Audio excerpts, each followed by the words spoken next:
It's probably not the best idea to completely empty your retirement to fund your kids' college. Stay tuned to find out why.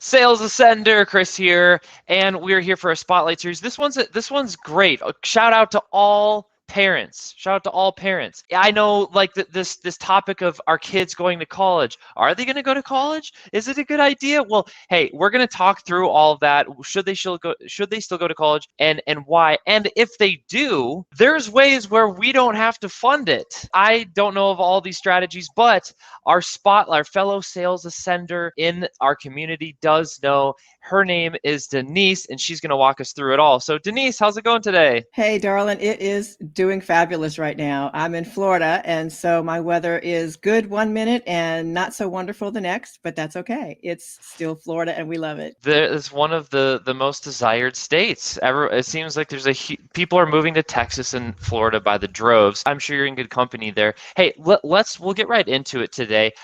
Let's start with you a little bit, and let's start with, why did you start tackling this whole college tuition topic? I was desperate, to be honest with you.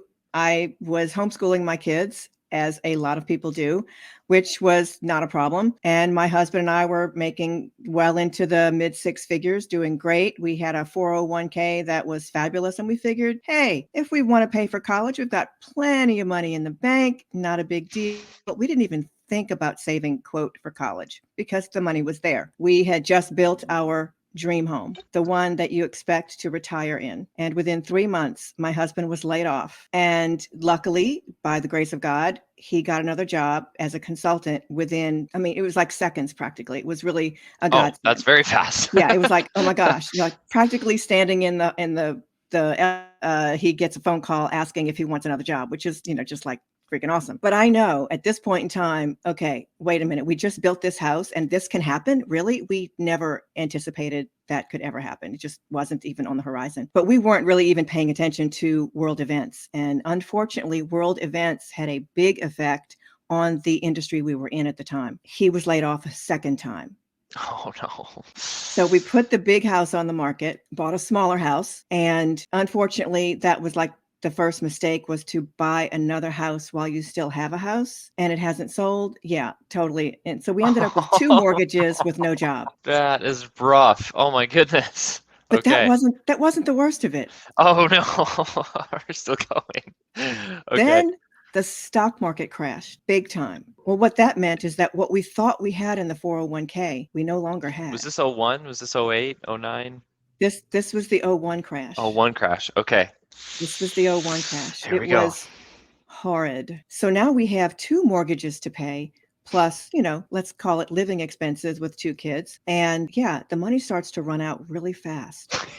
We had to use all of the savings. We had to use what was left in the retirement. Eventually, since I'm the math money person, I start looking at the numbers and go, there's not much left. What do we do? We had no choice but to declare bankruptcy. We had just enough to hire an attorney for bankruptcy and, basically buy a lawnmower and a trailer and start mowing lawns for a living. Wow. We had to sell everything. This bankruptcy, Chris, was liquidation. We had to sell it all. Right. Yeah, right. Everything. Even our 2 dogs had to go. Everything we owned. Your the 2 books, dogs? The toys. The 2 dogs. They made you sell your dogs? Everything had to go. Well, where were we going to live? We had to live in an apartment after this. We had Sure. no houses. Okay. What I had in my head, that makes sense to me. What I had in my head is like them saying, nope, you got to sell your dogs. I was like, oh man. But arrangements and obviously had to be made. Yeah. So it was really a nightmare. Jeez. I remember many hours on the floor just bawling my eyes out because everything we had built for 15 years was suddenly pulled out from under us. But I knew that there had to be light at the end of the tunnel. I fixed my hope on that. There is something somewhere that is going to come out of this. Well, Chris, just a few months afterwards, we're in this apartment where we had to find an apartment that would let us keep a trailer and a lawnmower, right? Because that's what we're doing now. It didn't take long, though, for us to really build that business, to build it back up. But at the same time, I'm realizing my kids are about to start high school. We have no cash. With a bankruptcy means we have no credit. meaning we Right. can't co-sign for student loans when college comes around, which is about to come pretty darn quickly, right? Yeah. There's no 401k to no house to borrow equity from. How were our kids going to go to college? That's when I started doing the research. And Chris, one of the things I found out so many things that we're not told, that we're not privy to for some reason. For example, there are kids that graduate debt free, a lot of them. 30% of college graduates graduate debt free every single year. There's no way. That's crazy. No one's telling us that. That's not in the news, right? It doesn't That's make a the big media. percentage. It is a lot bigger than you think, but we're not told that. So these kids are doing something right and the rest of us are doing something wrong. What exactly is it? So I was on a mission to figure out what to do. How were they managing? And yes, there were some, because let's face it, the 60 or 70% rather that has the loans, guess what? We don't realize that a large percentage of those loans require a cosigner. They're very limited on how much they can get as a loan from the federal government without a cosigner. I mean, to the True. point of it might be just your regional college and they're still living at home. It might pay tuition, maybe, but it's really not very much. So when people say, "Oh, it's the federal government's loans," no, no, no. These are private loans your kids are getting, and it's costing everyone a fortune. Because guess what? When you cosign, it's your loan 100%, just like it is for your kids. So Right. that affects your buying power as well as an adult, right? This was just something that I had to do because my kids were smart enough to go to college. I knew that. I wanted them to go to college. How are they going to do it? Well, in my research, these kids are doing certain things that they're all doing. It's a common strategy. Number one, they start early. We've been told don't do anything college junior year until junior year of high school, at least mid-junior year, right? Don't worry about looking at colleges. That's a later thing. But the kids that are graduating debt free, they start early. They're not doing this thing later. And what is early? Early can mean taking an assessment of your kids' activities while they're in middle school. Wow, that's early, early. It is early. You think it, yeah, really. But here, think about it this way. Now, Chris, you're younger than I am. So let me just say, in my time, when I was in college applications didn't go in until late senior year of high school. So Wow. maybe January, February, March was the deadlines. That's when people were sending in or submitting their college applications. So at that time, you had plenty of time to do something senior year that ended up on those applications. So you could be vice president of your club that you've been in for the last 2 or 3 years. You could, have some of these extra accolades, these extra awards Uh, that ended up on those applications for senior year. Not anymore.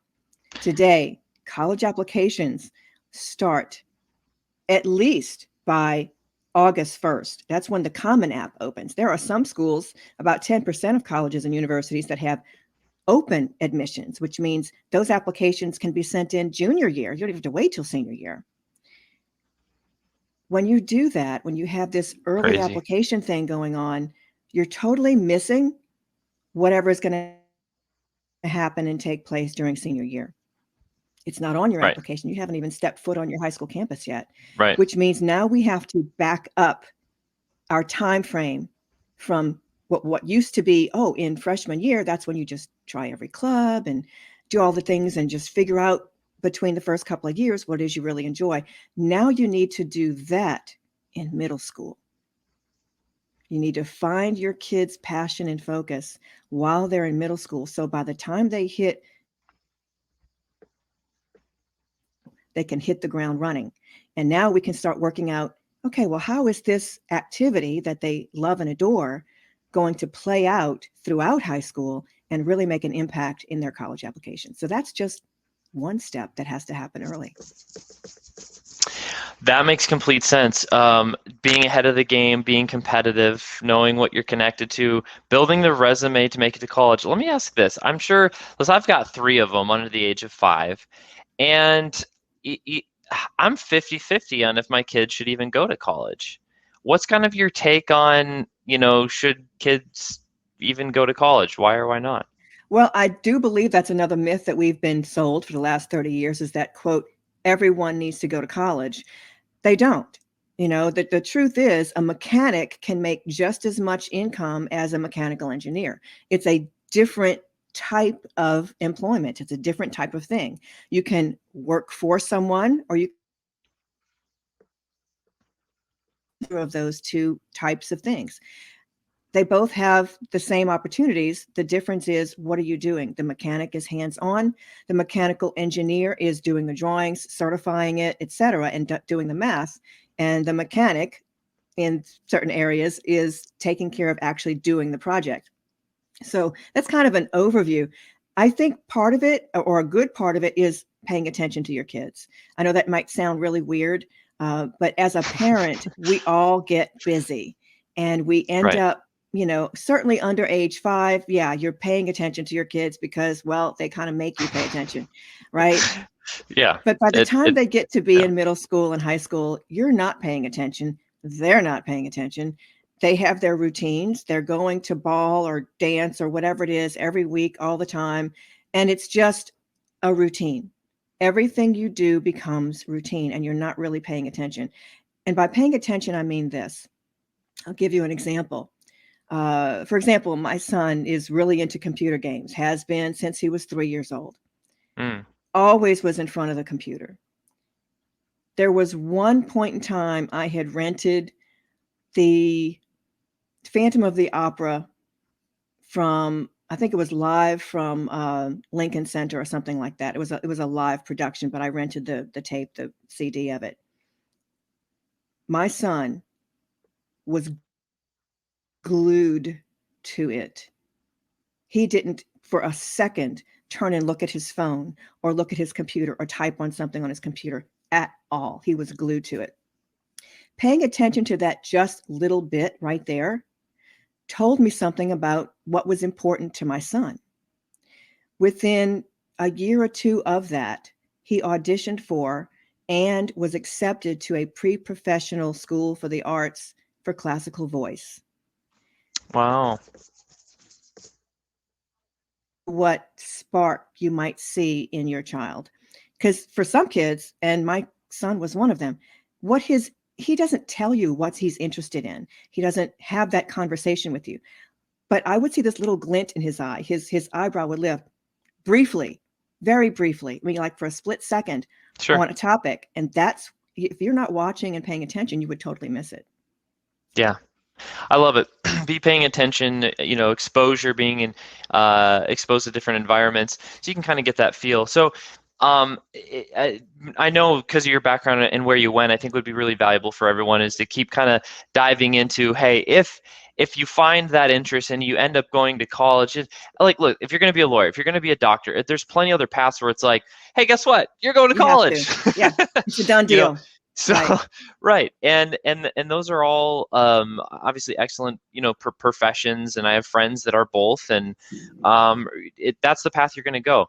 So here we go. Ahead. Hopefully, I'm saying your name properly, Nikos or Nikos. Thank you for hanging out with us today. Everyone else watching and commenting, please share your comments and thoughts. He said, "Hey, moms know best too. It's true. Finding the hidden Yeah. talents."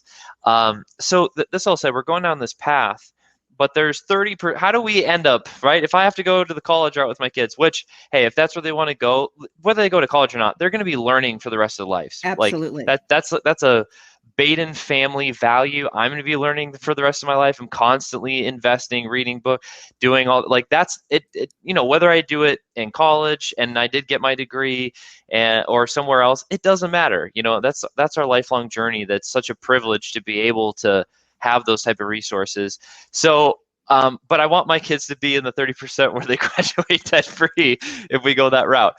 What are some best practices? Well, I think one of the first things to remember is you do need to start early. And when I say this to parents, and I hear it from parents, well, I don't know if my kid is going to. That's great. Do you have a crystal ball? And the answer is no, because you don't know. I have seen kids who were adamant they were not going to college. Their parents were like, oh no, Johnny's not really, he's not the academic type, or that's not his forte, or whatever the case may be. And we're not headed to college. And then surprise. Literally at the end, it is a surprise. Johnny's going to college because suddenly he decided, this is really what I want to do. And I need a degree for that. And next thing you know, he's going. Here we are. And when you're at that last minute, guess what? Now you're paying full freight. The other thing to note too, just as a side statistic, is that about 75% of college students do not pay the full price of what you and I look at as sticker price. Sticker price is gigantuan. It makes everybody kind of freak out, right? But yeah. 75% are really paying closer to 56% of the sticker price. So don't think that you're going in having to pay that. You don't necessarily have to. If you want to, you can. They'll be happy to take all your money, right? Right. But it's not a requirement. So there are ways around that. But some of the things that you think your kids might be headed that way, or if you just want to be prepared just in case, one of the things that those who graduate debt-free do is they start early with literally everything. They start early having that conversation with their parents that says, we're not covering college. Or this is how much we're covering. The rest is up to you. If you have that early, then that conversation will help steer your child to a more reasonably priced college or university. And what I mean by that is, again, another myth we've been sold is that you have to attend a top 20 school to be successful in life. Well, for crying out loud, we all know. But it's what we've been sold. It's a marketing technique. And those of us in business understand marketing. And trust me, we have been sold a bill of goods for the last 30 years when it comes to this stuff. Education, there's some strong marketing out there.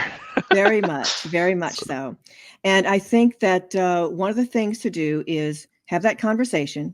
Start your kids taking the ACT or the SAT exam way earlier than you think is possible or necessary. Because to be honest with you, there is no minimum age. What I did with my kids, and this is what I teach, is to take those exams early, maybe end of 8th grade. Call it your year-end exam, or even during 7th grade. It's not to know any of the material, it's to get used to the exam and get used to the testing environment. Yep. If they take it early and often, I say it counts, which means by the time they actually have the knowledge and the learning, the education that they're going to do well, they don't have to read the instructions. So when the proctor says, go, while everyone else is reading the 2-inch long paragraph of how to do this, your kid goes straight. Nothing changes on these exams. The instructions don't change. So they can go straight to it. They have saved a lot of time. Also, in taking the exams multiple times, kids have had time to practice test-taking strategies. Now, they don't have to think about those strategies. It's literally second nature. So there's little things like that that really help a lot when you're starting early. And you're almost at this point, Chris. Scholarships begin in kindergarten. What? No. A kindergarten gets a scholarship in college. There are scholarships for kindergartners. And I know parents will think, oh, well, but that's just putting too much pressure on the kid. It's literally putting a piece of paper in front of your kid and a crayon. It's not a big deal, but it's an opportunity that they might end up winning $1,000 that you can put away for their college, opportunities. There's all kinds of things like that that we're just not aware of. That's crazy. So, we've been having this conversation, and that, there's this strategy. Apparently, I know there's so many more that you need. So if somebody's listening to this and they're like, oh my gosh, I was just thinking about college for my kids, or I need to start, now they're in middle school, I need to start thinking about this now. I don't need to be waiting. Where's the best place for them to find you and continue the convo? Well, My website is getaheadoftheclass.com. Getaheadoftheclass.com. We really want our kids to get ahead of everyone else, so that's why I named it that. Now, I have called The Business of Paying for College. This highlights some extra hoops that us as business owners have to jump through when it comes to paying for our kids' college education. So we have a link for you to click on is to download that particular book. I have so many opportunities and information for you on the website, but start with this book. It'll give you an idea and some clarity as to what you as a business owner should be thinking about and looking at for your kids for going to college. Perfect. Thanks for providing such a great resource. I know you've spent decades. This is really, really good. I hope everyone sees this. If you're in this place where you have kids, you're thinking about college, this is time and you want to spend here, because the resource she has found she's told, even before we were chatting a little bit before we went live here, and I know we had another conversation prior to just setting this up, and I was blown away, and learned even more things here, like getting a scholarship when you're, because my 5-year-old's about to start kindergarten, so I was like, what? I would have never thought to think about college for my almost 5-year-old, but here we are. So thank you for Yeah. providing this. Hey, as we close here, I like to end in this place of always asking anyone why. Why do you do what you do? Why be an entrepreneur? Why put yourself out there, build materials, and serve other people? It takes a tremendous amount of sacrifice to do it well. You're someone that's doing it well. So what drives you? Why spend time on this? I think for me, it's because it literally hurts my heart when I hear someone say things like, well, their kid is a 4.0 student, has a great SAT score, and didn't get any scholarships. Or, Mm, for example, right before COVID hit, I was on a stage in California, and as I walked, mom came up to me and said, "Your kids must be geniuses because my daughter applied to 40 scholarships and didn't win any." And it makes my heart sink because it doesn't have to be that way. This child, this family, she either applied to the wrong scholarships or didn't know how to win. mm, Sometimes finding scholarships can be hard for some people because they just don't know how to find them, how to look. But honestly, it's so easy to find scholarships. There are hundreds of millions of scholarships available to the tune of $23 billion given out every year. It's serious bucks. wow. Finding them is actually easy. Winning them takes strategy. And I did it Mm, twice with both my kids. wow. Wow. Really powerful. Denise, thank you so much for spending some time with us today and sharing some of your experiences. You're very welcome. Thanks for having me, Chris. Sales Ascenders, thank you also for tuning in, watching. We will be back every single week with other fellow Sales Ascenders, people in this community that are real people solving real problems. They're on the front lines. They have the answers to all the tests, so to speak. So this is the place where you can expect to find those answers, all the hot, good tips that are working right now in today's market. Have a great rest of your week and weekend, and we'll see you back on the next one.